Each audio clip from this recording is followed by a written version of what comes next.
సమరం న్యూస్ ఛానల్కు స్వాగతం.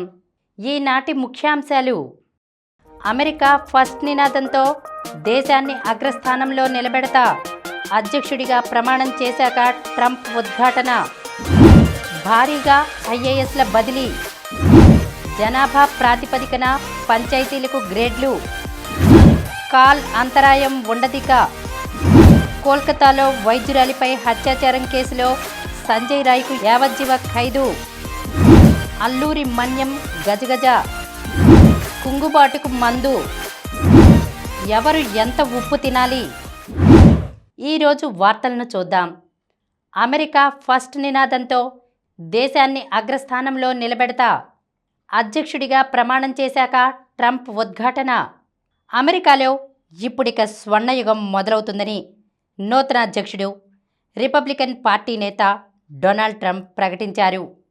అగ్రరాజ్యం పేరు ప్రఖ్యాతులను నిలబెట్టేందుకు ప్రజలంతా ముందుకు రావాలని పిలుపునిచ్చారు. అక్రమ వలసలను అరికడతామని, దేశ దక్షిణ సరిహద్దులో ఎమర్జెన్సీ విధిస్తామని ప్రకటించారు. ట్రంప్ సోమవారం మధ్యాహ్నం అమెరికా 47వ అధ్యక్షునిగా ప్రమాణం చేశారు. ఈ బాధ్యతల్ని ఆయన స్వీకరించడం ఇది రెండోసారి. అధ్యక్షుడిగా బాధ్యతలు చేపట్టిన వెంటనే డొనాల్డ్ ట్రంప్ అనేక కార్యనిర్వాహక ఆదేశాలు జారీ చేయనున్నారు. అమెరికా ప్రవాస విధానాల్లో పెను మార్పులు చేసే సూచనలు కనిపిస్తున్నాయి. విధాన మార్పులకు అనుగుణంగా ట్రంప్ అనేక కార్యనిర్వాహక ఆదేశాలు జారీ చేయనున్నారని అధ్యక్ష భవనం శ్వేతసౌధంలో ఆయనకు సహాయకుడిగా పనిచేయనున్న అధికారి ఒకరు వెల్లడించారు. అమెరికాలో ఆశ్రయం ఇవ్వడాన్ని, అమెరికాలో పుట్టిన వారికి సహజ సిద్ధంగా పౌరసత్వం అందించడాన్ని రద్దు చేస్తూ ఆయన కార్యనిర్వాహక ఆదేశాలు ఇవ్వనున్నారని ఆ అధికారి వెల్లడించారు.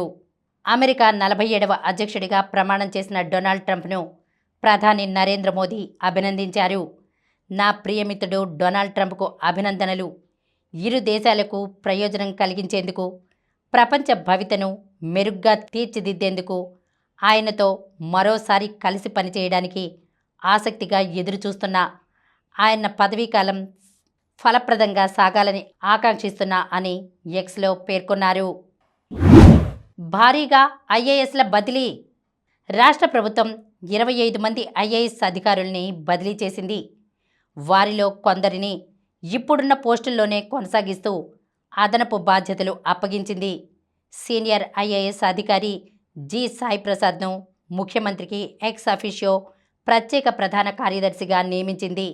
ఆయన ప్రస్తుతం నిర్వహిస్తున్న జలవనరుల శాఖ ప్రత్యేక ప్రధాన కార్యదర్శి పోస్టులోనూ కొనసాగుతారు.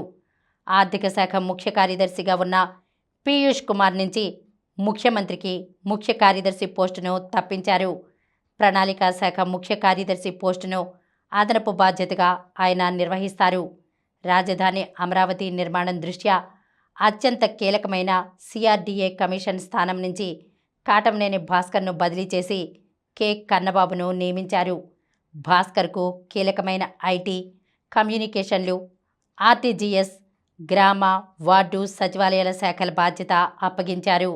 వ్యవసాయ, సహకార శాఖ ఎక్స్ అఫీషియో ప్రత్యేక ప్రధాన కార్యదర్శిగా ఉన్న బుడితి రాజశేఖర్కు పశుసంవర్ధక, మత్స్యశాఖ ప్రత్యేక ప్రధాన కార్యదర్శిగా అదనపు బాధ్యత, గృహ నిర్మాణ శాఖ ప్రత్యేక ప్రధాన కార్యదర్శి అజయ్ జైన్కు పర్యాటక, సాంస్కృతిక శాఖ ప్రత్యేక ప్రధాన కార్యదర్శిగా అదనపు బాధ్యత, పరిశ్రమల శాఖ కార్యదర్శిగా ఉన్న యువరాజ్కు చేనేత, జౌళి శాఖ ముఖ్య కార్యదర్శితో పాటు పెట్టుబడులు, మౌలిక వస్తుల కల్పనా శాఖ కార్యదర్శిగా అదనపు బాధ్యత అప్పగించారు. ఇంకా సాధారణ పరిపాలనా శాఖ ముఖ్య కార్యదర్శిగా ఉన్న వాణిమోహన్కు పురావస్తు, మ్యూజియంల శాఖ కమిషనర్గా అదనపు బాధ్యత, పాఠశాల విద్యాశాఖ కార్యదర్శి కోన శశిధర్కు ఉన్నత విద్యాశాఖ కార్యదర్శి, నైపుణ్యాభివృద్ధి శాఖ కార్యదర్శిగా అదనపు బాధ్యత అప్పగించారు. జనాభా ప్రాతిపదికన పంచాయతీలకు గ్రేడ్లు. పంచాయతీలను జనాభా ప్రాతిపదికన గ్రేడ్లుగా విభజించాలని రాష్ట్ర పంచాయతీరాజ్, గ్రామీణాభివృద్ధి శాఖ మంత్రి పవన్ కళ్యాణ్ అధికారులను ఆదేశించారు. పంచాయతీల ఆదాయం ఆధారంగా ఏర్పాటైన క్లస్టర్ వ్యవస్థ కారణంగా సిబ్బంది నియామకం విషయంలో తలెత్తుతున్న ఇబ్బందులు, ప్రజలకు ఎదురవుతున్న అసౌకర్యాలను దృష్టిలో పెట్టుకుని గ్రేడ్ల వారీగా విభజనకు మార్గదర్శకాలు రూపొందించాలని ఆయన సూచించారు. పంచాయతీల గ్రేడ్ల విభజనపై సోమవారం ఆ శాఖ ఉన్నతాధికారులతో పవన్ కళ్యాణ్ సమీక్షించారు. జనాభా ప్రాతిపదికగా పంచాయతీలను గ్రేడ్లుగా విభజించడం, సిబ్బంది తదితర అంశాలపై అధ్యయనానికి 4 సీనియర్ అధికారులతో కమిటీని ఏర్పాటు చేయాలి. జిల్లాను యూనిట్గా చేసుకుని 26 జిల్లాల్లో పంచాయతీల ఆదాయం, జనాభా ప్రాతిపదికగా కలెక్టర్లు ఇచ్చే నివేదికలను కమిటీ పరిశీలించాక గ్రేడ్ల విభజనకు ప్రభుత్వానికి సిఫార్సు చేస్తుంది. ప్రభుత్వ ఆమోదం పొందిన తర్వాత పంచాయతీలకు గ్రేడ్లు, సిబ్బంది కేటాయింపు వంటివి నిర్ణయిస్తామని ఉప ముఖ్యమంత్రి అన్నారు. కాల్ అంతరాయం ఉండదిక. మారుమూల ప్రాంతాల్లోనే కాదు, కొన్ని సందర్భాల్లో నగరాల్లో కూడా మొబైల్ సిగ్నల్ అందడం లేదు. మనం వినియోగిస్తున్న నెట్వర్క్ కాకుండా వేరే నెట్వర్క్ సిగ్నల్ ఉన్నా మనకు ఉపయోగం ఉండదు. ఈ సమస్యకు పరిష్కారంగా ఇంట్రా సర్కిల్ రోమింగ్ సదుపాయాన్ని దేశంలో ఆవిష్కరిస్తున్నట్లు టెలికాం విభాగం సోమవారం ప్రకటించింది. ఐసీఆర్ ద్వారా జియో, ఎయిర్టెల్, బిఎస్ఎన్ఎల్ వినియోగదారులు తమ సొంత సెల్యులార్ టవర్ల రేంజ్లో లేనప్పటికీ ఇతర టెలికాం నెట్వర్క్లను వినియోగించుకుని 4G సేవలను పొందవచ్చు. డిజిటల్ భారత్ నిధి కింద ఏర్పాటైన టవర్ల ద్వారా ఈ సేవలు అందుతాయి. టెలికాం యాక్ట్ 2023 కింద భారత ప్రభుత్వం ఈ DBNను ఏర్పాటు చేసింది. కోల్కతా వైద్యురాలిపై అత్యాచారం కేసులో సంజయ్ రాయ్కు యావజ్జీవ ఖైదు. దేశవ్యాప్తంగా తీవ్ర ఆందోళనకు కారణమైన కోల్కతా వైద్యురాలిపై అత్యాచారం కేసులో దోషిగా తేల్చిన సంజయ్ రాయ్కు న్యాయస్థానం యావజ్జీవ కారాగార శిక్ష విధించింది. మరణించే వరకు జైలు జీవితం గడపాలని స్పష్టం చేసింది. దోషికి 50,000 రూపాయల జరిమానా కూడా విధిస్తూ సోమవారం తీర్పు వెలువరించింది. గత ఏడాది ఆగస్టు 9వ తేదీ రాత్రి ఆర్జికర్ ప్రభుత్వ ఆసుపత్రి వైద్య కళాశాల సెమినార్ రూమ్లో నిద్రిస్తున్న జూనియర్ వైద్యురాలిపై అత్యాచారం కేసులో శనివారం న్యాయస్థానం పౌర వాలంటీర్ సంజయ్ను దోషిగా తేల్చిన విషయం తెలిసిందే. సోమవారం అతనికి శిక్ష ఖరారు చేసింది. వీధుల్లో ఉన్న జూనియర్ వైద్యురాలిపై పాశవిక దాడికి పాల్పడిన ముద్దాయికి మరణదండన విధించాలన్న ప్రాసిక్యూషన్ అభ్యర్థనను సియాల్దా అదనపు జిల్లా sessions court judge Anirban Das తోసిపుచ్చారు. అత్యంత అరుదైన నేరం కేటగిరీలోకి ఇది రాదంటూ యావజ్జీవ శిక్షను సమర్థించుకున్నారు. భారతీయ న్యాయ సంహితలోని సెక్షన్ 64 అత్యాచారం, సెక్షన్ 66 ప్రాణహానికి కారణం కావడం, సెక్షన్ 103(1) హత్య కింద దోషికి శిక్షలు విధించినట్లు జడ్జి తెలిపారు. 50,000 రూపాయల జరిమానా చెల్లించని పక్షంలో దోషి మరో 6 నెలలు జైలు శిక్ష అనుభవించాల్సి ఉంటుందని పేర్కొన్నారు. అల్లూరి మన్యం గజగజ. అల్లూరి సీతారామరాజు జిల్లా మన్యంలో చలిపులి పంజా విసురుతోంది. ఉష్ణోగ్రతలు కనిష్ట స్థాయికి పడిపోతుండటంతో చలిగాలులు బలంగా వీస్తున్నాయి. దాంతో స్థానికులు గజగజ వణుకుతున్నారు. సంక్రాంతి తర్వాత వాతావరణంలో చోటు చేసుకున్న మార్పులతో ఉదయం వేళల్లో పొగమంచు దట్టంగా కురుస్తోంది. జిల్లాలో సోమవారం అత్యల్పంగా మాడుగులలో 5.4 డిగ్రీలు, గూడెం కొత్త వీధిలో 5.5 డిగ్రీల ఉష్ణోగ్రతలు నమోదు కాగా అత్యధికంగా కొయ్యూరులో 12.2 డిగ్రీల ఉష్ణోగ్రత నమోదైందని వాతావరణ పరిశోధన విభాగం అధికారులు తెలిపారు. ఫిబ్రవరి మొదటి వారం వరకు అత్యల్ప ఉష్ణోగ్రతలు నమోదయ్యే అవకాశం ఉందని అధికారులు పేర్కొన్నారు. కుంగుబాటుకు మందు. నేటి జీవితం ఉరుకులు పరుగులమయం. చదువులు, ఉద్యోగాల్లో తీవ్ర ఒత్తిడి ఉంటోంది. మానవ సంబంధాల్లోనూ మార్పులు వస్తున్నాయి. వాటి వల్ల ఎంతోమంది తీవ్ర మానసిక ఆందోళనకు, కుంగుబాటుకు లోనవుతున్నారు. తమ రోజువారీ విధులను వారు సరిగ్గా నిర్వర్తించలేకపోతున్నారు.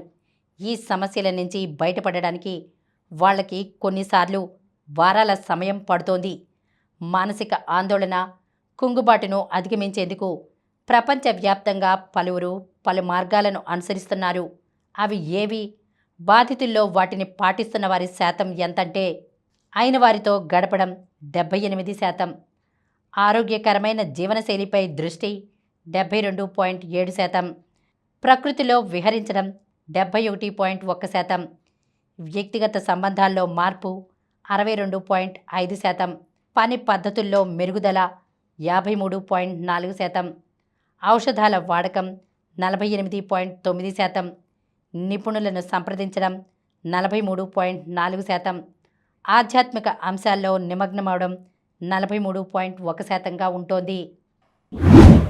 ఎవరు ఎంతెంత ఉప్పు తినాలి? సంవత్సరం లోపు పిల్లల్లో కిడ్నీలు ఇంకా పరిణితి చెందే దశలోనే ఉంటాయి. అందుకే వాళ్ళు తినే ఆహారంలో ఉప్పు చేర్చకూడదంటారు. అయితే శరీరానికి అవసరమయ్యే వాటిలో సోడియం కూడా ఒకటి. అది వాళ్ళకి తల్లిపాలు ఫార్ములాలో దొరుకుతుంది. 1 నుంచి 3 ఏళ్ల పిల్లలకి రోజుకి 0.8 గ్రాముల సోడియం అవసరం. అందుకే వాళ్ళ ఆహారంలో 2 గ్రాముల వరకు వాడవచ్చు. 5 ఏళ్లలోపు వాళ్ళు 3 గ్రాములు, 10 నుంచి 18 ఏళ్ల వాళ్ళంతా 5 గ్రాములు ఉప్పు వాడవచ్చు. ప్రపంచ ఆరోగ్య సంస్థ నివేదికల ప్రకారం 18 ఏళ్లు పైబడిన వారంతా 7 నుంచి 12 గ్రాముల ఉప్పు తినొచ్చు. అయితే 65 ఏళ్లు వచ్చాక మాత్రం వారి ఆరోగ్య పరిస్థితుల రీత్యా దీన్ని ఆహారంలో చేర్చుకోవాలి. మీరెంత తింటున్నారో గమనించుకుని ఆలస్యం చేయకుండా మార్చుకోవాలి. ఇప్పుడు కొన్ని సంక్షిప్త వార్తలను చూద్దాం. ఐఐటిఎంలో ప్రత్యేక ప్రవేశం పొందిన తెలుగు విద్యార్థి. ఐఐటి మద్రాస్ మొట్టమొదటిసారిగా స్పోర్ట్స్ ఎక్సలెన్స్ అడ్మిషన్ కోటా కింద జేఈఈలో జాతీయ స్థాయిలో ప్రతిభ చాటిన 5 విద్యార్థులకు 2024-25 విద్యా సంవత్సరంలో ప్రవేశాలు కల్పించింది.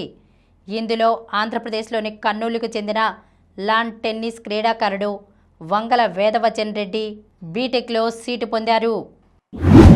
రేపటి నుంచే Bharat England T20 series. Rohit Kohli Ranji బాట. ఆస్ట్రేలియాతో టెస్ట్ సిరీస్లో దారుణంగా విఫలమై విమర్శలు ఎదుర్కొన్న స్టార్ బ్యాటర్లు రోహిత్ శర్మ, విరాట్ కోహ్లీ రంజీ బాట పట్టారు.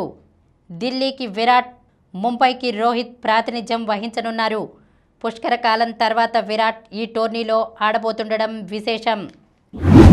ఆస్ట్రేలియన్ ఓపెన్ క్వార్టర్స్లో sinner. Defending champion Jannik sinner Australian ఓపెన్లో క్వార్టర్స్లో ప్రవేశించాడు.